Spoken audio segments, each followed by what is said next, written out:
Where do I even start? Let's get into everything that has happened from the top.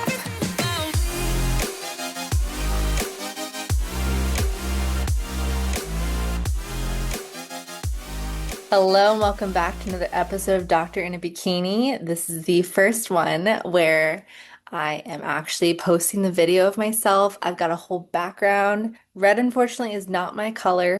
We learned that on the stage. I look very orange. I'm gonna adjust this light here. Oh my, oh, yep, she's even more pale than ever before. I am coming to you from the start of tour. I have so many updates to share. But first, let me just take the edge off a little bit, as they say. This is not wine, this is Diet Coke. Because we are going to have some talks. I am going to update you on all of the things. So much to share. Listen, wait, let me get the aroma. I don't know. I'm not a wine person, but before I left for tour for my secret venture, Connor and I, we are big thrifting people, and we found a wine fridge that is worth two something thousand for $150 at Goodwill. Love me a good Goodwill find. Anyways, where do I even start? I feel like let me start with the small updates first, and then I'm gonna give you the whole story. So that way, if I lose you, then I lose you. But a couple easy questions that I got from listeners.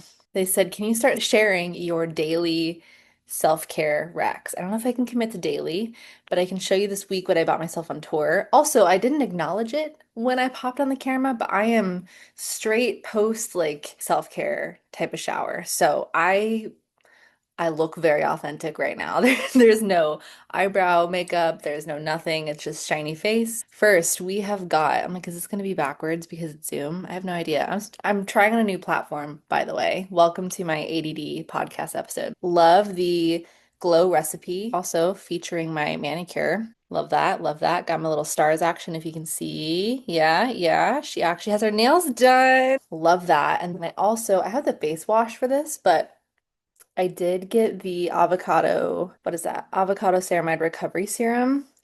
There's other ones. I just didn't feel like bringing my whole batch up here, but love this brand.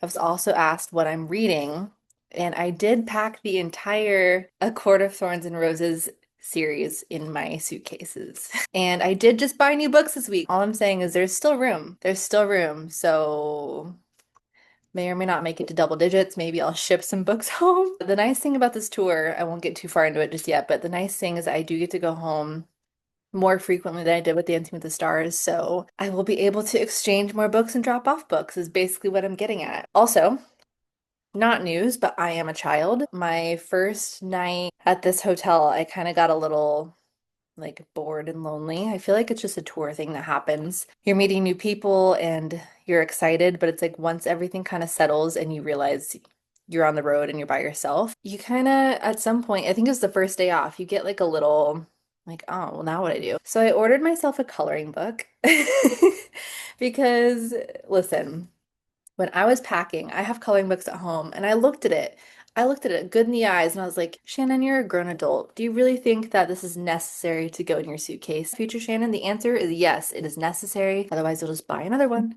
So if you're watching, it's just these cute little like spooky, because you know I'm a Halloween girl, spooky little ghosty coloring. But even better, shout out to the Writer's Block in Las Vegas. It is the best bookstore I've come across here. I wish that we had more around this area. It's like a cute little hybrid between a coffee shop and a bookshop, and I spent like an hour in there. I'm going to show you Reason 2.0 why I'm a child. This is my other creativeness when I don't feel like coloring. There are these, I wish I didn't throw away the label, but there's this new brand where they use old repurposed books and it's just like a blank journal. But I figured how fun would it be if I made myself a junk journal? I'm not going to open it and show you because this is just my own little thing. But I do like that the title is The Ghost. I looked up the storyline and it's kind of cool why that one gravitated towards me. I don't know if you're like me, but sometimes I either have it in me to journal or I just don't. Like I have thoughts or I don't. And sometimes I don't feel like writing them down. So junk journal means anything goes. It can be stickers. It can be something I found that day. So this is my tour junk book and it has made me really excited just to do something fun. But I will show you really quick a cute glimpse of glam. I guess it is kind of a glam.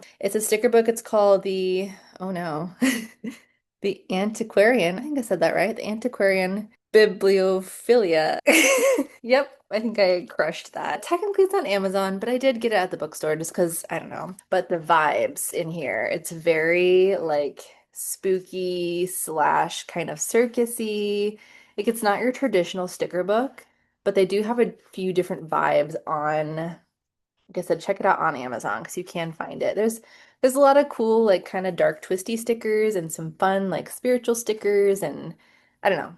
Love it so far. Those are my fun updates that have nothing to do really with all the life things been going on, but I just felt like sharing those products. No affiliate, no discount code. That's just me sharing my little precious tour gems with you. Speaking of, let's get into everything that has happened. All right, from the top. So I feel like where I last included what was going on in life, I was prepping for Sun City Showdown. And I don't remember what I shared on the last like episode with my headspace. Oh, that was like such a nice double chin. This is why I'm not like a recording kind of girl because then you see the facial expressions you make. And let's just say some of the faces I make are unhinged. And I feel like I just need to not know. You know what I mean? You ever, it's like you see a picture of yourself, you hear your voice, and you're like, oh.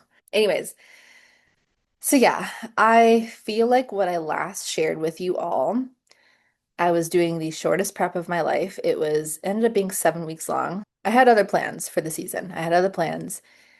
And, plans just don't always go accordingly, which, I feel like that has been the lesson this year.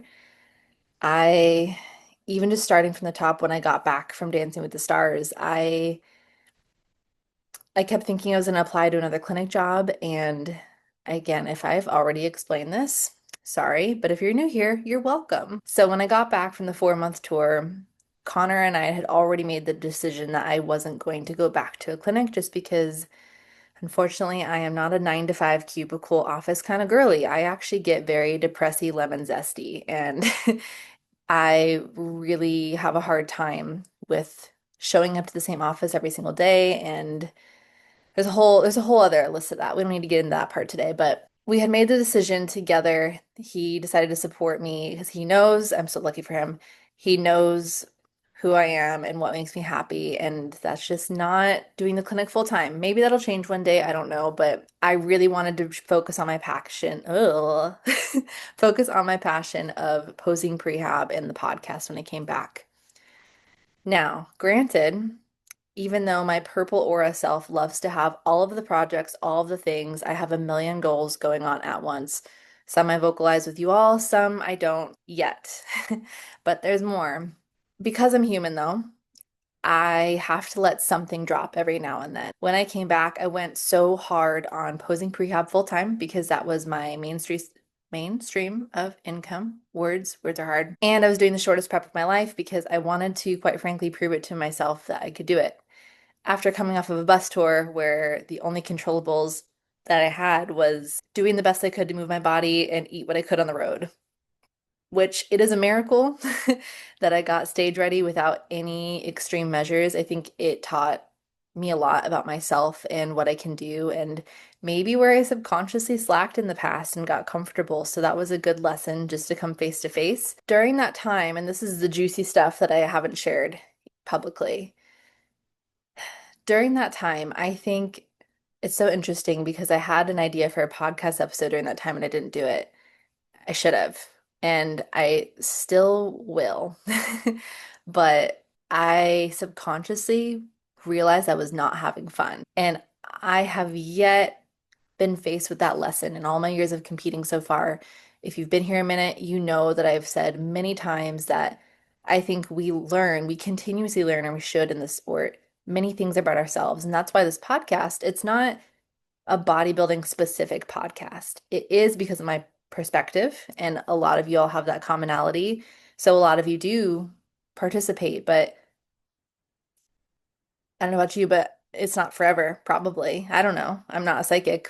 I mean, let me put a pin in that comment.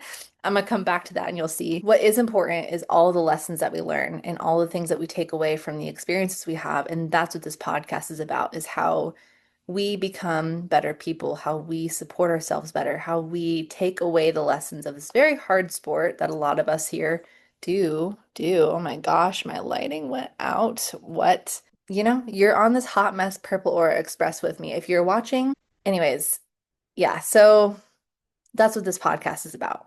And that was the first time ever that I realized my hobby wasn't fun. And if we're not having fun at our hobby, then what the hell is it for? What is, oh my gosh, this lighting. What are you doing, sir? Okay, I magically addressed the light situation. Shocker, it needed to be charged. So my hair is miraculously dried on this video now. But where we left off, I was saying I essentially found that I just wasn't having fun. And I don't think that really sat with me until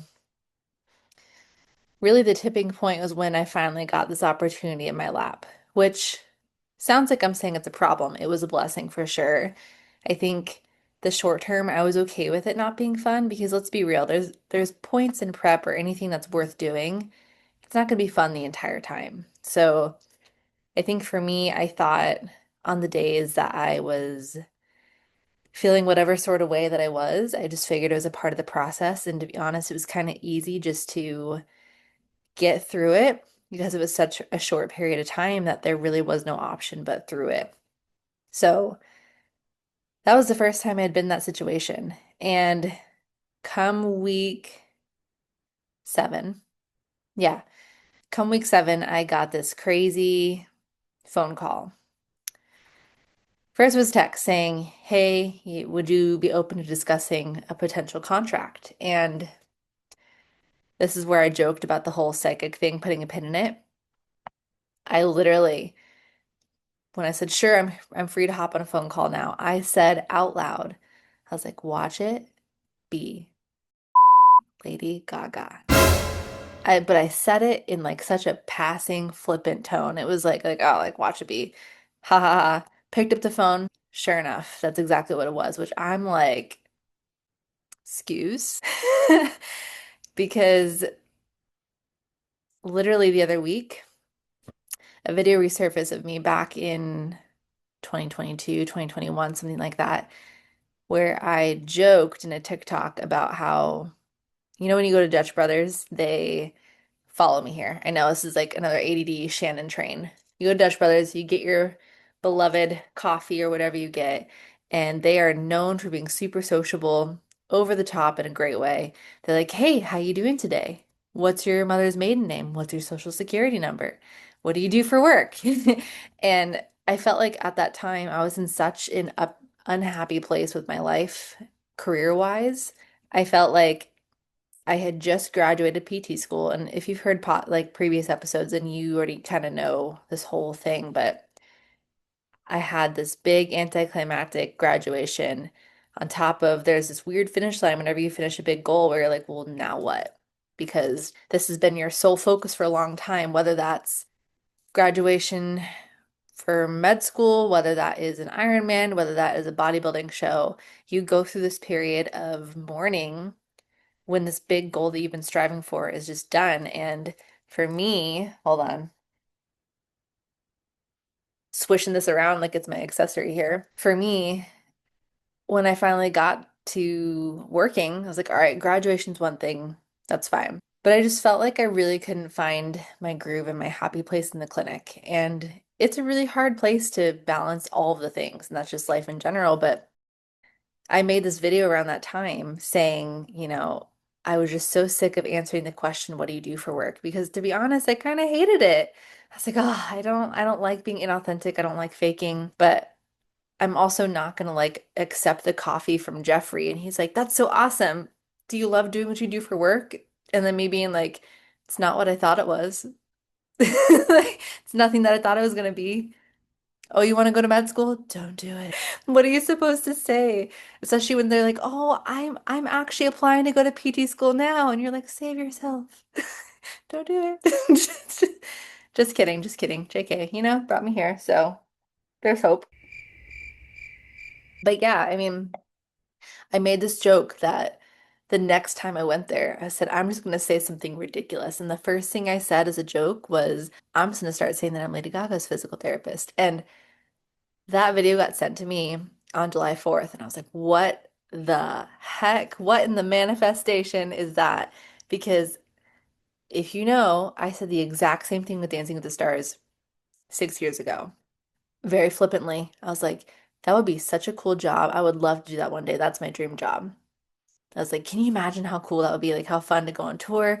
Because again, at that time, Clinic Me was not jiving. Clinic Me was like, this ain't the move. Like, I'm supposed to do this until the day I die, and we're just gonna okay, sure, yep, totally. I'm not panicking at all. No, no.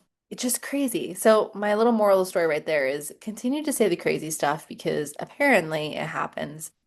And there's a whole other bunch of moments. Like when Connor and I were on our honeymoon, this makes me sound so weird. So, oops, it's out there. But we were in, I think it was Paris. Did I say this already? No. Oh, so I've been doing like a little phone vlog thing. I think I may have said this on a phone vlog for myself. So, yeah, we were in Paris and I saw a sign for Lady Gaga and a show.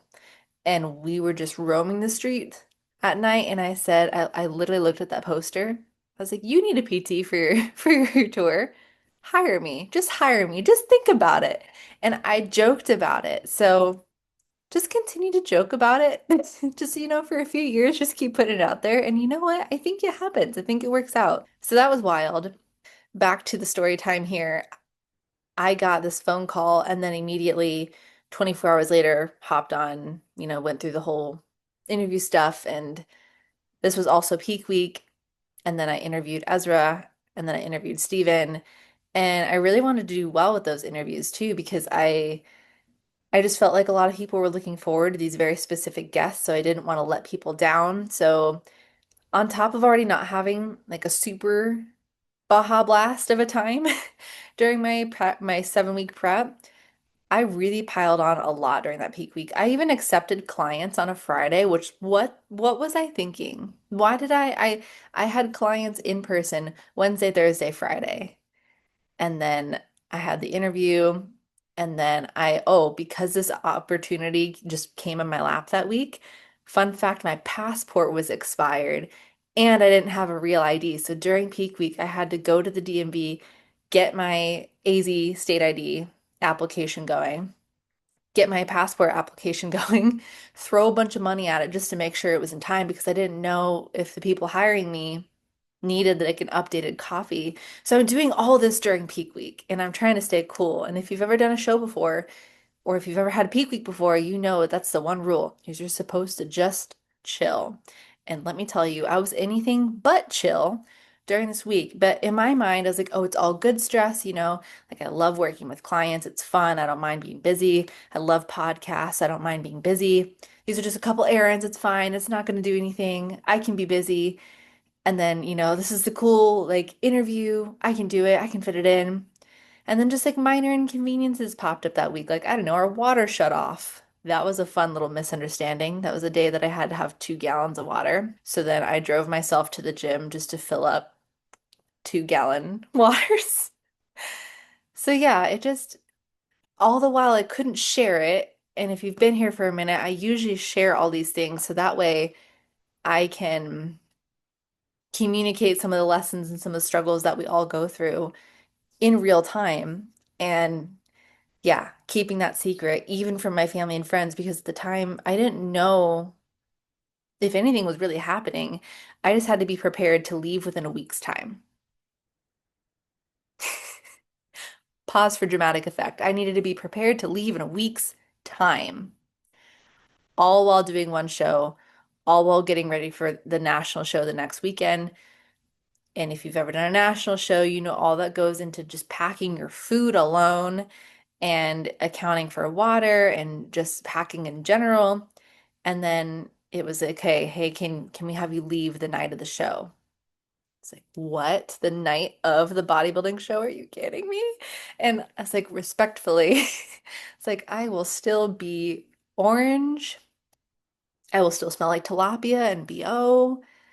Like, I don't know. Yeah, so it was a whole thing. Everything worked out just fine. But point being, I made the decision to make my season shorter, so I won't be competing at all the rest of the year.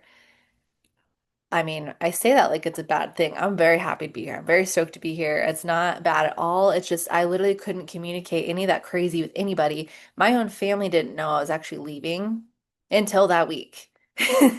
And that was insane. My best friends didn't know I was leaving until days before. So I didn't get to, say goodbye to people, which again, this tour schedule, it's so different because I'll at least get to go home more frequently. But just imagine that type of turnaround and then you're depleted, you're stressed. I mean, the Showdown show was honestly my second least favorite show.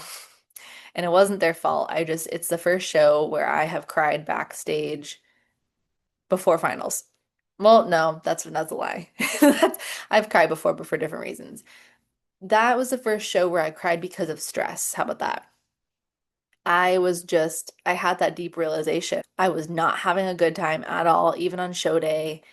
I wasn't looking forward to peak week the next week because I honestly just wanted to be present with my family and my friends. I just was stressed. Like I wasn't even having fun. It felt like at that point, pursuing my pro card with that timeline just was like a checkbox. And I was like, I really don't want to shove everything in and mush it into everything. So it was a lot. It was a good lesson. I think I learned a lot this year of when to let go of certain things because this is the first year that I've ever said no to a show.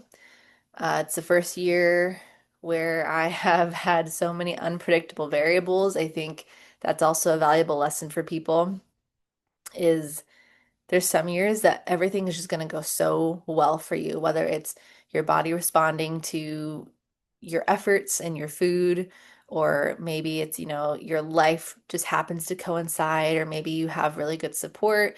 And there's going to be some years inevitably where you just don't have all of those variables all the time. Maybe your body gets smarter, maybe you have more stuff going on with work, or you have just an unpredictable change, or maybe your water goes off on the day that you have 2 gallons to drink, which is such a silly thing to say out loud because, some people don't have water at all. Not to go super deep, but it's like, yeah. So it was just a lot to be able to go through and not share what was happening because normally I'm very communicative about all the exciting things during peak week. And again, if you've been here for a minute, I've been chasing my pro card now for 4 years. And it might sound silly to people who don't understand, but it took a lot out of me emotionally, especially after keeping my head so zeroed in, doing nothing, not even really doing the normal things I would do at home because I had a finish line. And then all of a sudden I was leaving. And that was scary because usually, back to controllables, we put so much emphasis on your reverse has to be perfect and your nutrition has to be dialed in and you have to, do all these things with your workouts. And sometimes that doesn't happen. And it's not the end of the world. I mean, it's okay. You can control what you can control, but I'm not going to lie to you. It's really emotional when you know that you don't have control over all the things, especially after it was my best season the year prior. It was my best off season. It was my quickest response physically in 7 weeks. And to know that this wasn't the year and I have no idea how this off season's going to be. I have no idea how I'm going to look next year. we're just gonna we're just gonna wait and we're gonna see and it's all gonna be worth it. But that was scary and I cried a lot and I stressed a lot, not gonna lie. And for those of you who are new here and maybe not competing, some of these vocab words I'm throwing out, I'm so sorry if you don't know. You're like, what's a peak week? What's prep? Like Ezra's episode, he's like, what do you mean prep?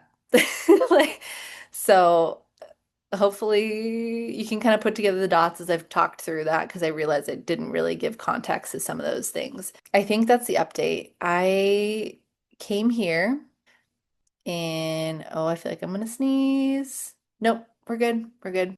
June 24th, I think, is the day that I came in. So it was a quick turnaround. We had our rehearsals there, and then we just go through the leg of tour. We have more rehearsals, and then we have our show day on Wednesday, our first show day. So that is really exciting. Let me see. I got some listener questions. I think some of them are specific. What are the hours like? Well, similar to Dancing with the Stars, rehearsals are the most chaotic. So as a PT, I try and show up prior to their call time, and I personally choose to stay beyond their call time. So I'm throwing out random numbers. These aren't the times. I'm not sharing locations. I'm not sharing any specifics that would jeopardize anything. But say if their call time was like 7 to 7, then I would probably plan on being there like 6:15 to like 7:45, depending.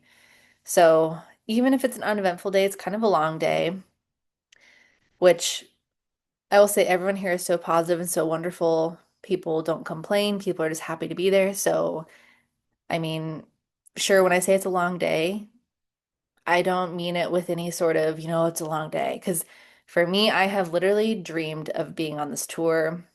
If I'm sharing another weird kid moment, it's not a fangirl thing. It's just literally, I think at this point, certain jobs are just so cool. The idea of getting the opportunity to help certain people, especially as a dancer. I grew up dancing, so being able to help in that capacity in the performing arts world when I went more like the traditional medicine route, but my soul wanted to go performing arts, it's just really cool to be in this space. There was another photo that resurfaced of me 15 years ago. My sister and I, we actually went to a Lady Gaga concert, and it was interesting because I still remember the moment I said to my sister, I would love to work on tours one day. That would be so cool. Had no idea I wanted to be PT. I had always said growing up that I wanted to be like an NFL dancer, jury's still out on Dallas Cowboys cheerleaders. I think my time might be passing. I think that one, that manifestation, that one might be more on the joking side. But I have always said growing up that I thought, being a professional dancer would be cool. So at that time, I said, man, working on a tour would just be really cool. I don't know what that means or what that looks like, but that would just be so cool. And I was like, can you imagine living on a tour bus? Which, LOL. I hate admitting this out there because it sounds so fangirly, but my sister literally took a picture of me in front of the tour bus for that concert. And that literally resurfaced on a memory the week that I accepted this contract. So all I'm saying is this is just insane. Sorry if my words are jumbled at this point. I am so tired, but I already started this first half of the podcast and I was like, I'm gonna finish it because one thing while we're being authentic, I really want to be better about posting podcast episodes throughout this tour about my experiences and just about life and the things that I learn, whether that's staying fit on the road, controlling the controllables, and just showing up better. Because I think, not to go too philosophical, but also that's kind of how we do things here. The last tour, I think it taught me a lot about juggling the things that you're able to juggle, but you also kind of have to drop one thing. And I feel like the thing that I had to drop a little bit was the podcast. I mean, I did do some episodes, but I'm really stepping into my era, guys, okay? I want to be more consistent and share what's helpful for you because it means so much when you all message me still about old episodes saying that, you know, certain messages have not me being quiet, like I'm not in like a very rowdy hotel right now. People are definitely awake. It's the weekend. Anyways, yeah, it means so much when you tell me that something I've shared has helped you because to be honest, it's very fulfilling and it makes me feel like this has a purpose aside from me just babbling to a microphone. As fun as that is, I like to feel like it has some sort of meaning for people. So keep it up, keep telling me the things that are helpful and any episode ideas that you have because I am showing up throughout this tour and I'm so excited. I'm gonna take another drink because I am getting ahead of myself. I have to say this next one in a very certain accent. Where are you? It says, where are you and what are you up to? Any millennial can't read where are you and not think Blink-182. I mean, come on. Also, I can't say who, but all I'm gonna say is the whole 8 degrees of Kevin Bacon thing is so real because some of the people I've interacted with, it's crazy how we've been in the same spaces before and some of the connections that people have. I don't know. Spoiler alert, one of them is connected to what I just quoted. Biggest difference between this tour and the last tour. Again, it's early, and I also try and be very respectful and fair. I would say the most the most glaring differences is the number of patients. So I had a smaller group on the last tour versus this tour. It's probably about double that. And I will say the previous tour versus this tour, that one had more shows within 1 week versus this one being a musician tour, it's more days off sprinkled throughout. So that's a cool difference. Also, this one is a flight tour because it's mostly international, so I don't have to sleep on a coffin bunk, hence why I actually have a recording space right now. I mean, can we just take a moment? I'm not like a hobbit hole in my little coffin bunk trying to communicate on my phone. Because I mean, before that was the other thing that's hard to do podcast episodes is we literally lived on the bus, so my space was everyone else's space, and I didn't want to be disrespectful with my camera and my microphone. Like, mind if I get a podcast episode in? I know you're brushing your teeth or you're feeding your baby, but do you mind if I just like do it for the gram? No. Like, so this one you actually have space, which is really cool. And then I would say like personality styles are a little bit different, both good vibe. And yeah, it's just been really fun. I would say that's been the same. More privacy this tour, which is another sticky situation because obviously she is a high profile client. So that was the other thing when I first got this tour is at first there was a debate about if I could even share that I was traveling at all. And that was quite the sticky situation because thankfully I had become very quickly successful with posing prehab. And although I intend for it to primarily be virtual, a lot of my clients are virtual. Beforehand, almost all of my clients were virtual. But as I was home, more people were wanting in-person help. So that became a sticky situation because I, at the time, was being told I was potentially not allowed to share that I was touring at all, let alone traveling. So it's like, how do I keep showing up for my business and still offer my services and still do the podcast, but not disclose that I'm not home? I don't think that's possible. So that was really tricky because I kind of had to wait until I physically got to the first rehearsal location to disclose anything. And even that, it was still kind of like a little asterisk. And now it's a bit more clear about what I'm allowed to share. But you can see why it took me until week 4 to make this episode telling you it all. Like saying what tour I'm on, where we're going, all that stuff. I mean, I still don't know to the extent of what I can and can't share, but I'm gonna try just to, you know, be authentic in my experiences. So yeah, those are the biggest differences I would say. How do you balance comp season with everything else you have going on? Well, right now, I don't. Like, that's the simplest answer. No, but actually for real, I kind of already went into this, but you just have to control the controllables. I mean, I will say the fact that this is a flight tour, we now stay in hotels, which means that we have access to a hotel gym, which does mean getting up earlier, even if it's just getting some extra steps in, or when I have downtime between patients, like I was literally doing my vacuums and some other core stability work. I was doing some mobility work for myself. So I think it's just a matter of taking small bites throughout the day and setting very attainable goals. That way you don't get discouraged, like a water goal or sometimes a step goal can be hard, but I mean, see if you can at least set yourself a small goal or a protein goal. I didn't bring my small scale. I honestly should have along with my coloring book, but I'll just have to grab that when I go home. Yeah, so that's my best advice, honestly, for anybody on any fitness journey is just to control the controllables. I have to be careful about saying blanket statements, but I know even a lot of dancers are asking me even just basic protein. I mean, trying to get, there's a general rule of thumb of maybe a gram of protein per pound of body weight. For me, I hover anywhere between, let's just say I'm usually like around like a 125, I think. I don't know. I was weighing myself consistently just for objective data, but we don't have a scale here. So think I'm around 125. So trying to get maybe around like 120-ish of protein. Everyone's different. Usually I'm around that 120 to 130 grams of protein. And that's even just a good goal to start with, and just making sure that every single snack has at least 18 to 20 grams of protein. When I say love, I mean this facetiously. Whenever it says packed with protein and you look and it's 6 grams of protein, that's not packed.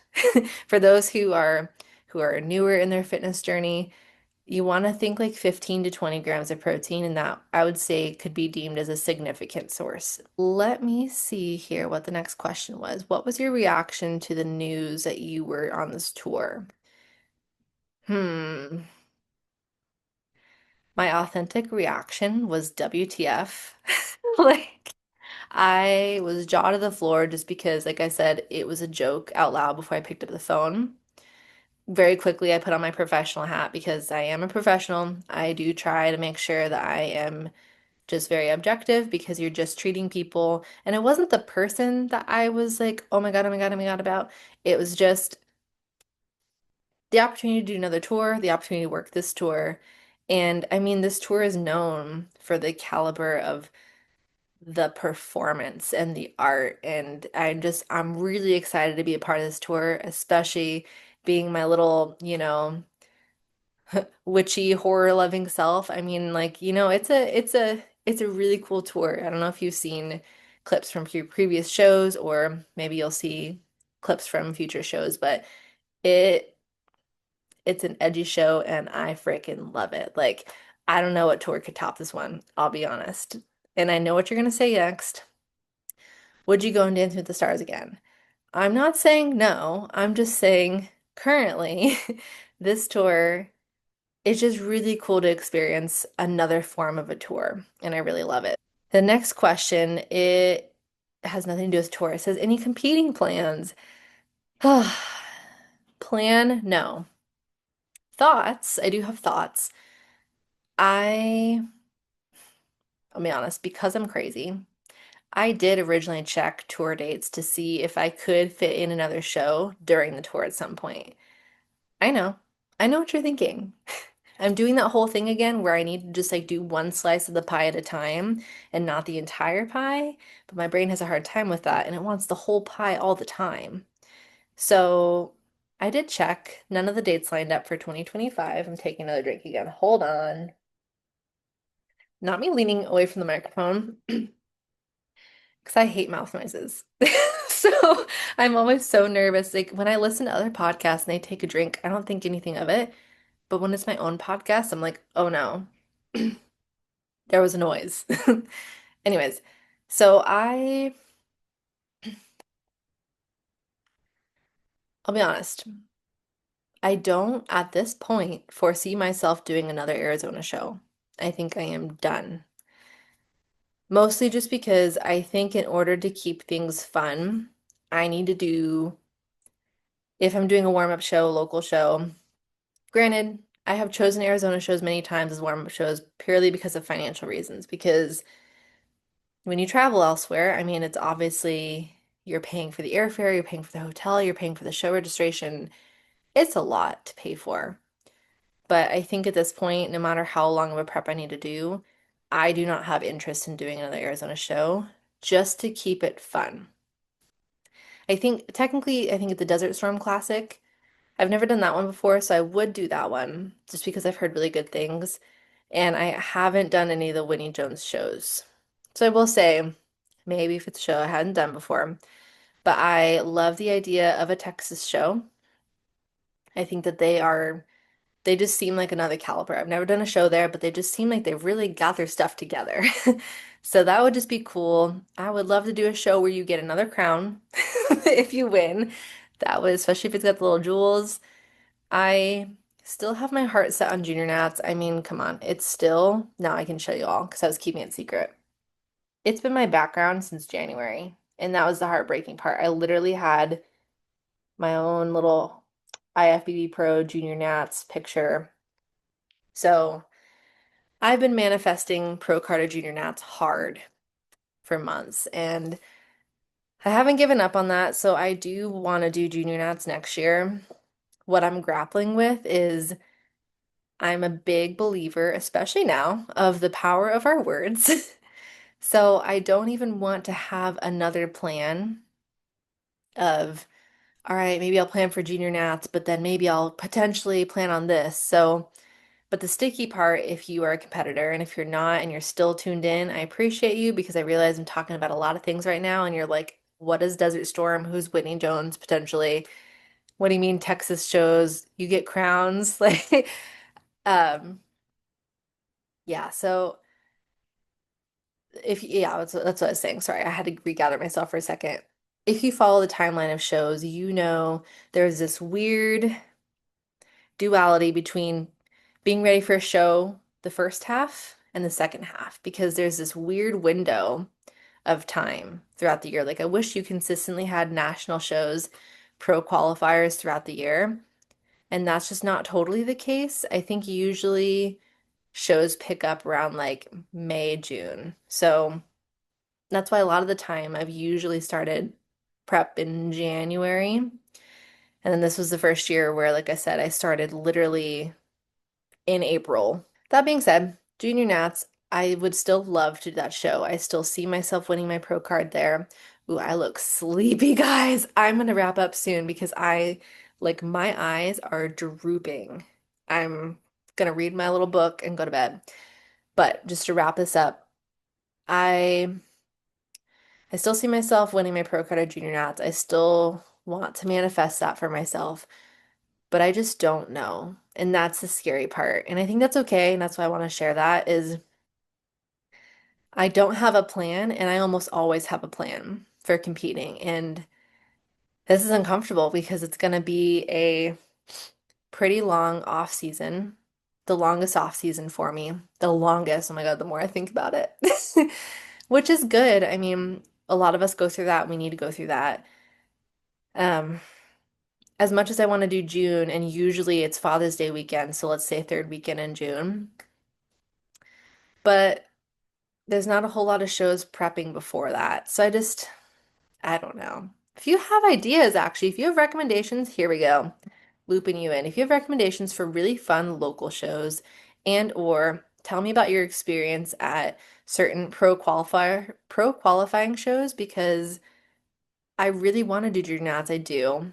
And I want to make sure I'm setting the intention of not having a plan B, but it's tough because you also just don't know if it's your day or if your body's going to be ready. And I have no idea what I'm going to look like or feel like. I have no idea if I'm going to be on another tour. Let's be honest, because I'm going to be on this tour until January 2026, if I haven't said that already.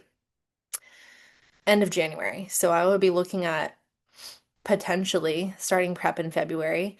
And who knows, the last tour I was on added more dates. I don't know if this tour is going to add on more dates. What if it does? I'm not going to say no. So then does that mean I start prep in like March? Am I going to be ready for a June show and like not have a warm-up show? I have no idea. So that's the scary part because I love competing, I do. But also this year, unfortunately, my experience was not happy, happy, joy, joy. It was really good and really purposeful, but I didn't love my stage photos. I didn't have a Summer Yoo-hoo Baja Blast backstage. I was not not loving life.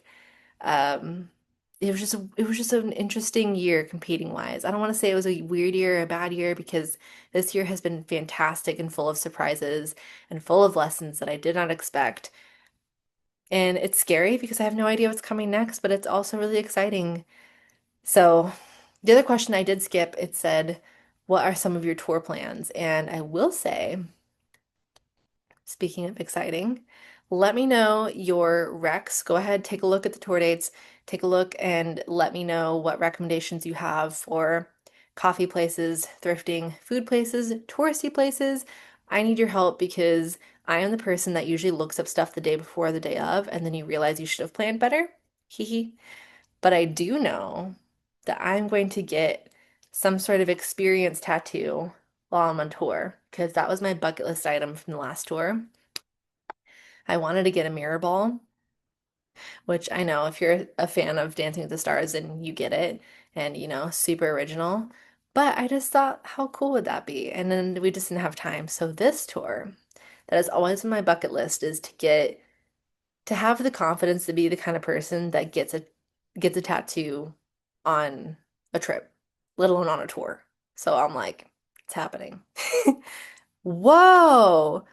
If you're watching, did you see that effect?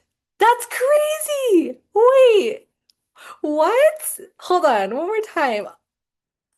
Okay, I hope you're watching because that is the best accidental effect, and I have to go out on that. Usually, like you do like a thumbs up or a peace sign, and it's like, kind of like an eye roll effect. That was really cool. Okay, when I sign off, that's exactly how I'm gonna sign off. I don't think I left anything out, but if I did on this life update, please send me another message. Let me know the things that you would like to hear while I'm on the road, any tips that you want. Oh, last one. So sorry for the listener. I'm gonna make a video, so I just want to acknowledge it. I did get some posing specific questions about rib flare, about front pose, about back pose. So I will make some more videos as far as like being present and being more consistent. And let me know if you do want me to do another posing specific episode. I also got some requests for peak week episodes. So I will do another one of those for newcomers, newbies, new people sport. I don't know. Anyways, I'm gonna sign off because I'm getting delusional. But thank you so much for tuning in and for riding this ADD roller coaster and for showing me love because it is tough to show up after you haven't shown up consistently because I think as humans, we feel bad or we feel guilty when we haven't, just like the gym, right? You quote fell off the wagon for a little bit and then you get back on the horse. I feel like that with podcasting sometimes because I love this space and I love creating and I love helping people across the world because there are listeners across the world and I feel so guilty and like I let people down when I don't consistently do episodes. So it helps me a lot when you show me love and grace and you're also encouraging and say, when's the next episode? I can't wait, or that one was so good. It just really brings me so much warmth. So thank you for supporting me, and I am going to talk to y'all later. Like I said, I'm so tired. All right, I'm gonna sign off with a really cool effect. Thank you, and I hope you'll have a great week. Bye, guys. Yay, did it!